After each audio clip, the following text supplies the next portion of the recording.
બે ચાર જ છે પણ છે દિલના ધબકારા જ્યારે રૂઠે ત્યારે શ્વાસ ખૂટે મારા કે કૂતરાને એની હદમાં ભહાય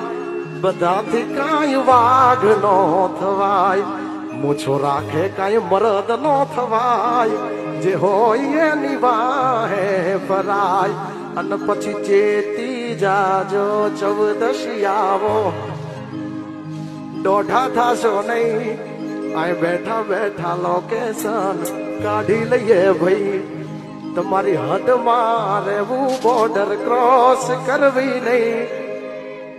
અમારા જેવું તમારાથી કદીએ થાશે નહીં અને પછી હામાં જોયું ભા થાય કવરવો ને રાવણ પછી લાવી દેવાનું એનું રે નિવારણ યુદ્ધ એ જ કલ્યાણ એવું બોલે લીમડા વાળો ઠાકર